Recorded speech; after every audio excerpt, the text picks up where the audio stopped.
ఇంక ఇదైతే ఈరోజు మినీ వ్లాగ్ అండి. ఉదయాన్నే మా ఆయన బాబుని వదిలేసి వచ్చేటప్పుడు కొంచెం కూరగాయలు అయితే తీసుకొచ్చారనమాట.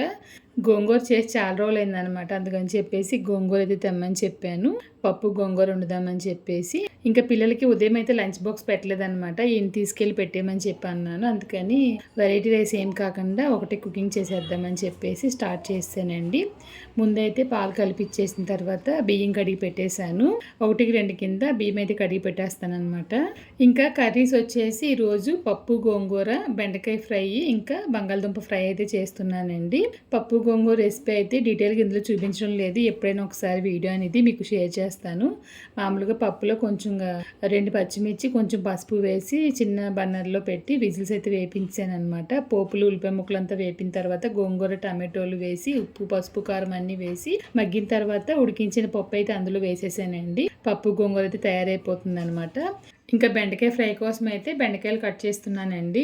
ఇంక ఈ రోజు అయితే మీతో నేను ఒక విషయం షేర్ చేద్దామని చెప్పి అనుకుంటున్నానండి. నేను ఒక షార్ట్ వీడియోలో మా ఇంట్లో మేము పెంచుకుంటున్న పిల్లల గురించి వీడియో పోస్ట్ చేసినప్పుడు చాలామంది చాలా రకాలుగా మెసేజ్లు అయితే పెట్టారనమాట.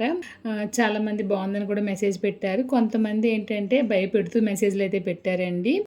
నేనైతే మొదట్లో అందరూ చెప్పినట్లుగానే పిల్లిని చూడటం మంచిది కాదు, ఎదురొస్తే మంచిది కాదు అని చెప్పేసి నేను కూడా అనుకునేదాన్ని. కానీ అవి మా ఇంట్లోకి వచ్చిన తర్వాత వాటితో పరిచయం పెంచుకున్న తర్వాతే తెలిసిందనమాట. అంతేకాకుండా మా పిల్లలు కూడా చాలా వరకు వాళ్ళు చెప్పింది ఏంటంటే పిల్లలు ఇంట్లో ఉండడం వల్ల ఏంటంటే ఎప్పుడు పాజిటివ్గానే ఉంటుందని చెప్పేసి చెప్పారనమాట. చాలామంది అయితే భయపెడుతూ మెసేజ్లు పెడుతున్నారు. అవన్నీ మూఢనమ్మకాలండి. మూఢనమ్మకాలను వచ్చేసి పక్కన పెట్టేయండి. ఎందుకంటే మన చుట్టూ తిరుగుతూనే మనం ఎప్పుడు పాడైపోతామా అని చెప్పేసి ఎదురు చూస్తూ ఉండే మనుషుల కంటే ఇవి చాలా బెటరేనండి. అది పిల్లలని చెప్పడం లేదు, ఏ జీవైనా కానీ మనం ఎంత ప్రేమని ఇచ్చినా, కోపాన్ని ఇచ్చినా మనకి ప్రేమనే ఇస్తాయన్నమాట. ఈ వీడియోలో ఒక చిన్న క్లిప్ కూడా యాడ్ చేశాను, ఒకసారి చూడండి. ఇంక ఈ రోజైతే మన ఛానల్లో నేను ముట్ట మిఠాయి అంటే ఎగ్తో మిఠాయి తయారు చేసి వీడియో పోస్ట్ చేశానండి. ఇది తమిళనాడు ఫేమస్ డిష్ అనమాట. ఒకసారి ట్రై చేయండి, టేస్ట్ అయితే చాలా బాగుంటుంది.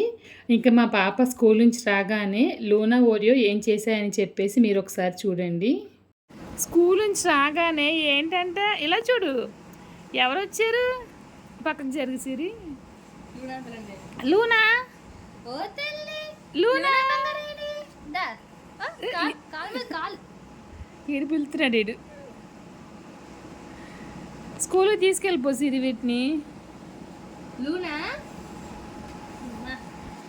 కాళ్ళ దగ్గర ఎందుకు బంగారం?